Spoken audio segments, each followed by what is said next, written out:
జాగ్రత్తగా ఉండాలని విజయవాడ సిపి తెలిపారు. ఫ్లైఓవర్లను మూసివేయడంతో పాటు రోడ్లపై వేడుకలను నిషేధించామని చెప్పారు. డిసెంబర్ 31 రాత్రి గస్తీ పెంచుతామంటున్న విజయవాడ సిపి రాజశేఖర్ బాబుతో మా correspondent Kanti face to face. 2025కి వీడ్కోలు చెప్తూ 26కి స్వాగతం పలికేందుకు ప్రజలంతా సిద్ధమయ్యారు. ఈ నేపథ్యంలో విజయవాడలో కొన్ని ట్రాఫిక్ ఆంక్షలను విధించారు. సెలబ్రేషన్స్ చేసుకోండి, కానీ మితిమీరి సెలబ్రేషన్స్కి వెళ్తే మాత్రం తప్పక శిక్ష అనుభవించాల్సి వస్తుంది అని చెప్తున్నారు. అలాగే పోలీసులు విధించినటువంటి నియమ నిబంధనలన్నీ ఫాలో చేస్తూ సెలబ్రేషన్స్ చేసుకోవాలని సూచిస్తున్నారు. సార్ చెప్పండి, రేపు న్యూ ఇయర్ సందర్భంగా సెలబ్రేషన్స్లో ఎటువంటి ఆంక్షలు? ముందుగా ఐ న్యూస్ ప్రేక్షకులందరికీ కూడా నా నూతన సంవత్సర శుభాకాంక్షలు. డిసెంబర్ 31 తేదీ రాత్రి అందరూ రోడ్ల మీదకి రావడము, అదేవిధంగా సైలెన్సర్స్ తీసేయడము, ట్రిపుల్ రైడింగ్ చేయడము, తర్వాత హెల్మెట్ లేకుండా డ్రైవ్ చేయడము, చచ్చిపోవడము, ఇవంతా కొన్ని సంవత్సరాలుగా చూస్తూ ఉన్నాం. దయచేసి ఒకటి ఆలోచించండి, నూతన సంవత్సరాన్ని మనము ఉత్సాహంగా ఉల్లాసంగా జరుపుకోవాలి. మన కుటుంబ సభ్యులు మన కోసం ఎదురు చూస్తుంటారు. అదేవిధంగా పోలీస్ కేసులు, దయచేసి పోలీస్ కేసుల బారిన పడద్దు. పోలీసులు అప్రమత్తంగా ఉన్నారు. ప్రజల సంరక్షణలో ఎప్పుడూ పోలీస్ శాఖ నిరంతరం కృషి చేస్తూ ఉంటుంది. సో రేపు కూడా కొన్ని ఫ్లైఓవర్లు మూసేయడం జరిగింది. తర్వాత ఎంజీ రోడ్డు దాని మీద పోలీస్ ప్రెజెన్స్ ఎక్కువ కనిపిస్తుంది.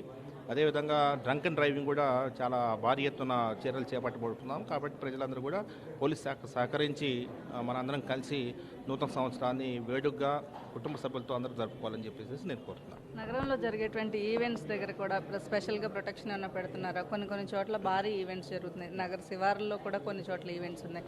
అక్కడ ఎటువంటి ప్రొటెక్షన్ ఇస్తుంది? ఈవెంట్స్ అంతా అన్నిటికి కూడా మనం కవర్ చేయబోతున్నాము. భారీ ఎత్తున పోలీస్ ప్రెజెన్స్ కనిపిస్తుంది. ఈ డిప్లాయ్మెంట్లో మనము ఆల్రెడీ ఒక యాక్షన్ ప్లాన్తో ముందుకు పోతున్నాము. అదేవిధంగా బార్ల ఓనర్లు కూడా మనము కోరడం జరిగింది.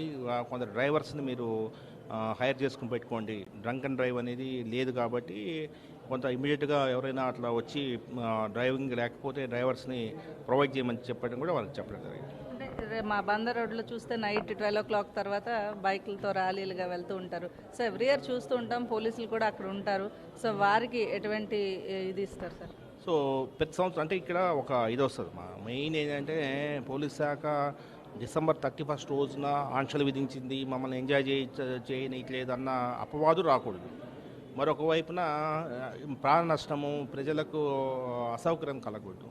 సో బ్యాలెన్స్ చేసుకుంటూ పోవడం ఆనవాయితీ. కొన్ని సందర్భాల్లో పోలీస్ శాఖ కొంత కఠినంగా వ్యవహరించాల్సిన అవసరం ఉంటుంది. అటువంటి సమయాల్లో ఖచ్చితంగా కఠినంగా వ్యవహరిస్తారు. 2025లో విజయవాడ కమిషనరేట్ పరిధిలో చాలా కూడా కొత్త ప్రయోగాలను చేశారు. డ్రోన్ ఆపరేటింగ్ కానీ, దసరా అప్పుడు భవానీ దీక్షలప్పుడు కొన్ని రూల్స్ అండ్ రెగ్యులేషన్స్ మార్చడం వల్ల. సో 2025లో నగర కమిషనరేట్ తీసుకొచ్చినటువంటి మార్పులు ఏంటి సార్? ఎట్లా ఉంది దాని రెస్పాన్స్? చాలా సంతృప్తికరంగా ఉంది. వాస్తవానికి చాలా ఇంటర్వెన్షన్స్ చేసాము. ఒకటి కాదు, రెండు కాదు. టెక్నాలజీని అడాప్ట్ చేసుకుంటూ దాని ఫలితాలని చూపించడం జరిగింది. ప్రజలకు మంచి సర్వీసెస్ ఇవ్వడం జరిగింది. 2026లో ఇంకా భారీ ఎత్తున మనం ఒకవైపున సంస్కరణ చేయబడుతూనే టెక్నాలజీని అడాప్ట్ చేస్తూనే గౌరవ ముఖ్యమంత్రి గారు ప్రతి సందర్భంలో చెప్తుంటారు, invisible police, visible policing. Visible policing అనేది కనిపించాలంటే టెక్నాలజీని చాలా భారీ ఎత్తున వినియోగించుకోవాల్సిన అవసరం ఉంది. మీకు ఇప్పుడంతా మీరే చూశారు పోలీస్ శాఖ ఎలా ముందుకు పోతుందో. సో అదే రీతిలో ఇంకా ఘనంగా మనం ముందుకు పోవాలని 26 సంవత్సరంలో వినూత్నంగా, వాస్తవానికి ఇండియాలో లేని విధంగా చాలా ఇంటర్వెన్షన్స్ తీసుకోవడం జరిగింది. 2026లో కూడా ఇదే విధంగా కొనసాగుతుంది. ఇది నూతన సంవత్సర వేడుకలకు ఏదైతే అందరూ కూడా ఆహ్లాదంగా జరుపుకోండి తప్ప ఎవరు ఇబ్బందికర పరిస్థితుల్లోకి వెళ్ళవద్దు. అలాగే బైక్ సైలెన్సర్లు తీయడం ఇటువంటివి చేసినట్లయితే ఖచ్చితంగా పోలీసులు ఇచ్చేటువంటి శిక్షను అనుభవించాల్సి వస్తుంది. కాబట్టి అందరూ కూడా ఫ్యామిలీస్తో హ్యాపీగా సెలబ్రేట్ చేసుకోవాలని సిపి రాజశేఖర్ బాబు చెప్తూ ఉన్నారు. కెమెరా పర్సన్ విజయ్తో కాంతి, ఐ న్యూస్, విజయవాడ.